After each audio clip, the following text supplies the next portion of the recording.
Hello guys, మన college part 3 upload చేయాలని ఏమనుకోకండి, కుదరగా అప్లోడ్ చేయాల. మన కాలేజ్లో ఆ నెక్స్ట్ డే కూడా మంచి ఎనర్జెటిక్గా అయితే జరిగినాయి. మన ఫైనల్ ఇయర్ వాళ్ళు అయితే దిగారు కబడ్డీకి. మంచి మూమెంట్ అయితే జరుగుతుంది. రైడ్కి వెళ్తుంటే మన వాళ్ళు మేము అరుస్తూ మంచిగా ఎంజాయ్ చేస్తున్నాం. మేమైతే ఓడిపోయాం, జూనియర్సే గెలిచారు, కానీ ఆడియన్స్ మనసులను గెలుచుకున్నాం మేము. ఒక పక్క ఫ్యాకల్టీకి క్రికెట్ మ్యాచ్ కూడా జరుగుతుంది. ఒక్కొక్కరు తగ్గేదేలే అంటూ ఆడుతున్నారు. ఇప్పుడు స్టార్ట్ అయిందయ్యా అసలైన గేమ్. ఏంటో తెలుసుగా, ఖోఖో. మన వాళ్ళు సింహాలు తిరుగుతున్నట్టు తిరుగుతున్నారు కదా. మ్యాచ్ అయితే స్టార్ట్ అయింది, మన వాళ్ళది చేజింగ్. గేమ్ అయితే ఇంట్రెస్ట్గా జరుగుతుంది. ఖోఖో అంటే చెప్పలేని ఎమోషన్ ఎవరికైనా సరే. స్కూల్ టైంలో మార్నింగ్ నుంచి ఈవినింగ్ దాకా ఖోఖోనే ప్రపంచం మాకు. సరే ఎక్కడికో వెళ్ళిపోయాం. మన వాళ్ళ చేజింగ్ అయితే అయిపోయింది. రన్నింగ్ ఫస్ట్ 3లో అయితే భాను, హనీష్, చందు అయితే దిగారు. భాను అవుట్ అయ్యాడు 1 మినిట్ ఆడి. ఆ తర్వాత హనీష్, చందు అయితే ఆడారు బాసు. ఆల్మోస్ట్ గేమ్ అంతా అయితే వాళ్ళే ఆడేశారు.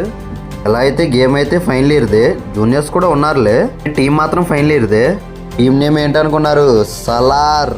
ప్రైజ్ డిస్ట్రిబ్యూషన్ అయితే స్టార్ట్ అయింది. గాయస్ అందరూ గ్యాదర్ అయ్యారు. మన వాళ్ళు అయితే స్టేజ్ ఎక్కి ప్రైజ్ తీసుకుంటున్నారు.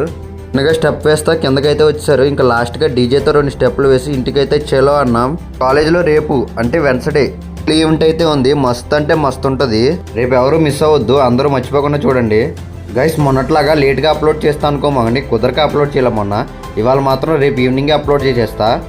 లైక్ అండ్ సబ్స్క్రైబ్ మర్చిపోకుండా చెయ్యండి మా అమ్మ.